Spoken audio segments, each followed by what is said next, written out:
Hello, everybody. Welcome back to Space Engine. Yes, my mic is actually plugged in this time, and I'm looking at it right now, making sure that's the case. So yeah, we won't have another problem like we did last time. So yeah, it's. Anyways, I'd like to start off by saying thank you to you all, like the people who comment and on the videos and whatnot and give feedback, because you've apparently people really seem to like this series. Which originally I was just gonna like, make a few videos of this just because, but a lot of people seem to really enjoy it. So it's like, okay, I will happily keep making episodes in this series. And what is this? This is a really bright star. Anyways, yes. So I'd like to say thank you to all you guys and gals out there who like oh my God, I found a black hole,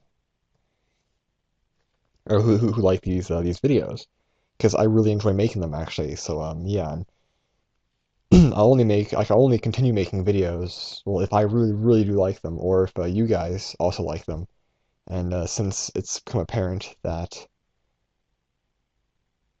oh really? Oh Jesus!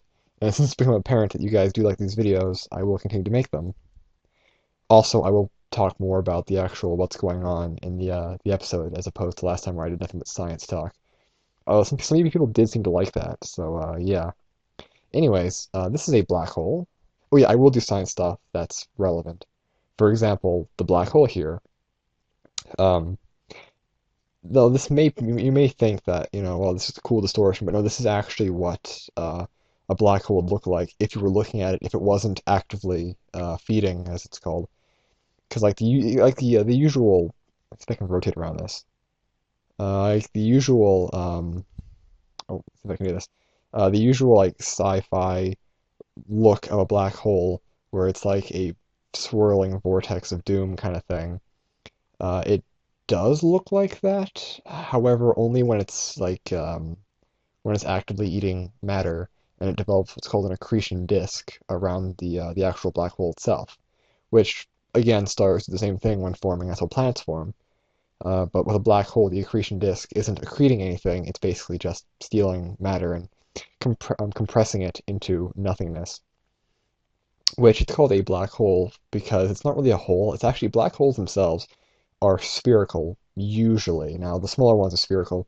Larger black holes can be like a donut shape, but yeah, they're basically just a ball of infinitely compressed matter that has such a massive gravity well that light can't even escape.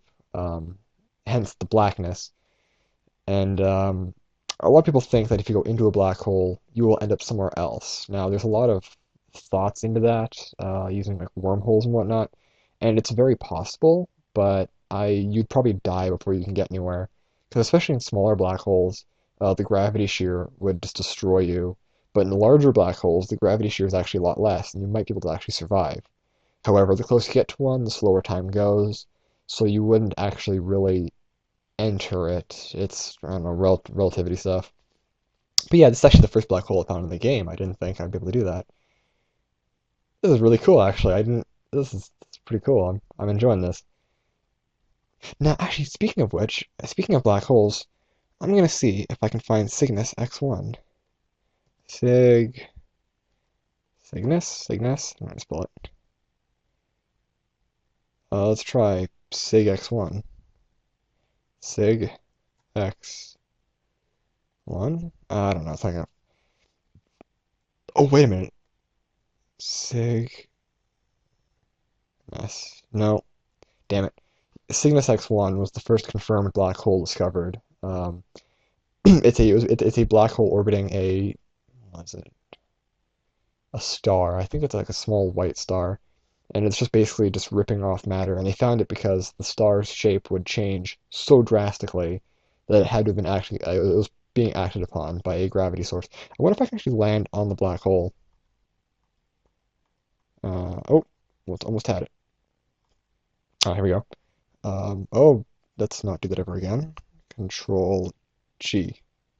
So yeah, Landing on a black hole would be a very bad idea. Oh, because they don't really have a surface. There's actually a thought. Oh wow, it really screwed up something. Oh my God, something's messed up. My game's like, really? I think my game is like having issues with this. There was actually a thought that supermassive black holes actually connect to something called white holes, which are a theoretical, basically a particle fountain that just spew matter kind of thing. And they think that that's actually, oh God, I need to get out. I need to get out of here. They think that's actually like they either link to other universes or something along those lines. And it actually may be a way to explain how universes form.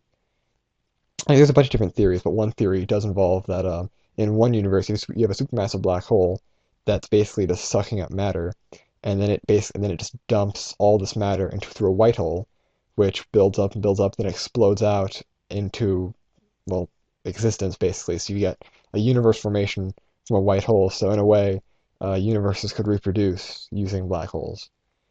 But anyways, we've had our fun with this black hole. Let's what are these? White main sequence. I wonder if I could find a neutron star. No, let's go back to the Milky Way. I missed the Milky Way. Milky Way. So yeah, I will do sciencey talk in this series. However, I'll try to keep it relevant to what's going on. Go. Like last time, I was talking about basically everything because I just like to talk. But then again, these videos, they're not scripted or anything. It's just me. So I literally will go off on tangents like that and just talk about the same topic and just boom, go. Hello, Milky Way. I missed you. The Magellanic Clouds. Could go back to Earth, but nobody likes Earth. Well, I like Earth. I'm kind of fond of it. We evolved here, I guess. Alright, what is this? It's a random star. It's a random star. It's an orange dwarf. Let's go.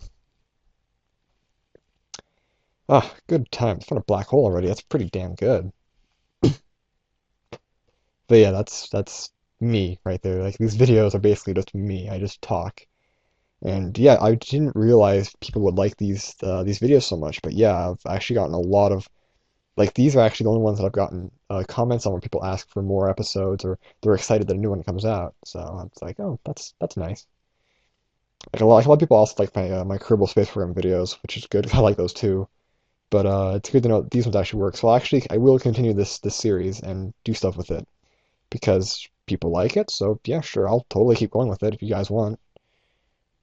Because it's not like I'm gonna run out of universe to go to. Freaking massive. This is kind of like Universe Sandbox, only it's more focused around open world as opposed to physics. Because in Universe Sandbox, you can basically like you can explore quote unquote the galaxy, but not to the same degree. And it's basically more a physics simulator than anything else. It's still fun. You can like do a lot of weird stuff to planets. Planet that moon looks familiar. I desire to go to that moon. You know, fine, we're going in manually then. I desire this moon. Warm Selena. Oh, come on, I can pilot the shuttle, I can do this. That's just a joke I have. I have Orbiter Spaceflight Sim, which I also play a lot because it's fun. And the first time I tried flying the space shuttle, I actually did a really good job on it. I just manually. So I make a joke where it's like I can fly the space shuttle, I can fly um, pretty much anything. And wow, look at these rays. Like got like some really severe ejecta on these impacts. Where did it go? Like these are either really recent or what? Well, let's land. Speaking of moon impacts, there was the largest impact recorded via, well, in the last 8 years anyways, on the moon recently. I think yesterday or on the 17th. Like the explosion itself was only about the size of like 9 tons of TNT, but it was still it made a visible blip that you could see, and there's actually a video of it. It's pretty cool. Really, it's just like you see like a little tiny pinch point of light go boop onto the surface of the moon. Yeah, I do watch the moon quite a bit with my telescope, so I'm always interested in stuff like that. And wow, this is a very picture-perfect crater. Like, it looks like whatever impacted straight down and did not deviate at all. Actually, I think the largest impact that's been recorded, anyways, was recorded by some monks in the 15th century. Um, I forget his name. It was a monk fellow. He was pretty cool, actually. He was a cool guy. But he recorded a bunch of testimonies from people who were watching. Well, they were just outside, just doing what monks do best. So like not drinking and not having fun. Haha. Anyways, and they recorded they saw on the moon that the moon almost like it looks like it split in half. And there was a second moon in the upper corner, and then there was a whole bunch of like sparks and like well they said sparks and hot coals coming from the center of the divide, and the whole moon took on kind of a darky gray appearance for a few days. And of course, their thoughts were this could be an omen or something like that, but um, they were pretty sure it's like, you know what, that was probably a meteor impact, a rather large one too. And luckily, since what the buddy there was actually really good about keeping the testimonies, they actually did find a very recent ray crater in the location where they saw this impact, and they were like, "Oh, that's pretty cool." So there was in fact an impact here, and then they were actually kind of thinking, it's like, that was a pretty recent impact, and this is a very generic planet. And they were like, it's a very recent impact, so the vibrations from that would definitely, come on, would definitely wear off in, a few thousand years, but not in a few hundred. So they're like, the moon is probably still like moving or like vibrating from that impact. So of course they wanted to test this theory out. A number of, I think American, like the surveyor landers landed on the moon. They had retroreflectors on them, and then the Apollo astronauts, Apollo, I think most of them, anyways, they put these retroreflectors on the surface, and they would be able to bounce lasers back and forth from the Earth to the moon, and they would, measure the time it takes. And they did find that the moon is in fact slowly swaying by only like a very small margin, but it is slowly moving and quivering from that impact 500 years ago. And they were like, maybe not 500, I don't know, it was a while ago. And that was just really cool because they were able to validate this witness event in the history of spaceflight. It was pretty cool, actually. So like, yeah, that moon was pretty severe. What is this? Oh, I told the different modes.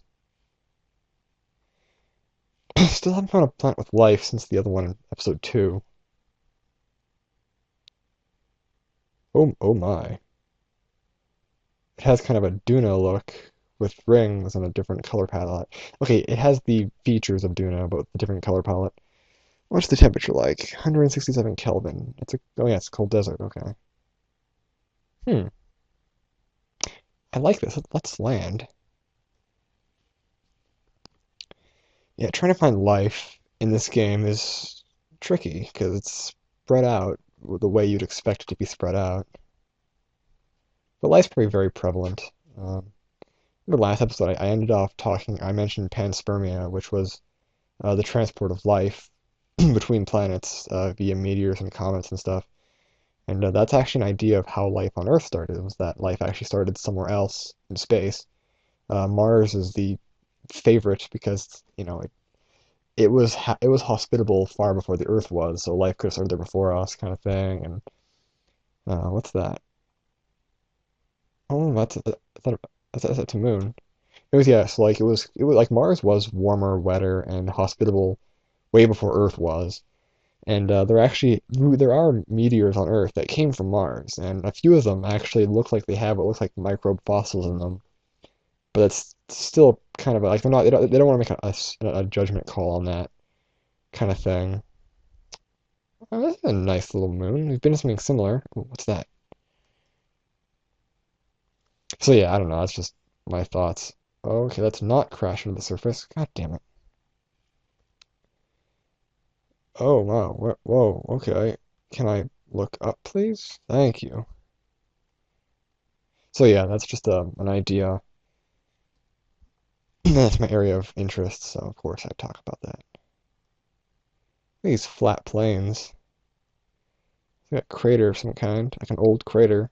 Probably these were probably molten lake beds, like molten rock lake beds. Like that's how the seas on the moon formed.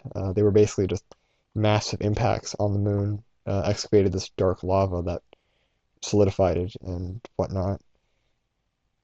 So you get these basins in and around craters, and people are like, "Oh, it's a very smooth surface for a planet," but yeah, or a moon. And yeah, it's just because you get like the liquid basins cool, and they don't get disturbed for long enough that you can actually get these flat terrains. But of course, there's some disturbances here. So obviously, these were heavy, heavy bombardments, which made these massive craters, and a lot of rock was turned into lava, and it just basically just filled in the craters and stuff and solidified. It's fun trying to piece together a planet's geological history just by looking at its craters and lake beds and geology. I love geology. Oh, oh, we're going in. It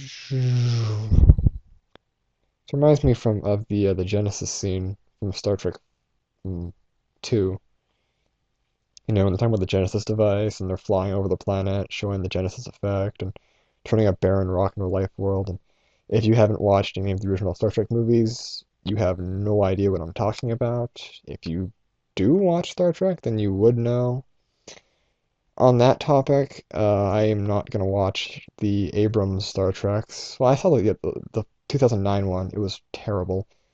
Okay, it wasn't a bad movie, but it was a terrible Star Trek, and I can't bring myself to watching the new one because for some reason Khan is a British person now, and it's just like I know they say it's like oh I made a parallel universe and that's explains everything, but no, no it doesn't because the parallel universe that Abrams made, it's like in Star Trek you they have parallel universes and no parallel universe can explain why Khan is all of a sudden British. The characters are different. Fucking Spock and Uhura have a relationship. This is just this entire Federation looks different. The Klingons look physically different. It's like, and for some reason, Delta Vega is around Vulcan and was an ice world. It's like so many things. Like he didn't make like you can't use the whole time travel thing that we made in a universe because no way in hell a Romulan, which by the way did not look like a Romulan that we'd normally see, going back in time would be able to alter the physical appearances of species and the positions of planets. It's like, I don't know. So there's so many things that are so discontinuous in the new Star Treks that I just can't take them seriously. They're okay when you look at them as sci-fi movies, but as Star Trek movies, they are not. But I'm just a fanboy and I do that. It's kind of like when they redid Day the Earth Stood Still. I like Keanu Reeves, however, they really should not have done that because the original one had a message and a purpose. The new one was just, it was just a movie. Let's go somewhere we know. Let's go to Alpha Cent. No, no, it's too close to Earth. Screw Earth. Ah, where are we gonna go? We're gonna go to Gliese 581. Gliese 581. Oh yeah. Gliese 581, if you don't know, is a red dwarf 20 light years from Earth, which has a host of planets. A few of which, well, so there's four of them that they know for sure, and there's two more that they're still trying to kind of validate.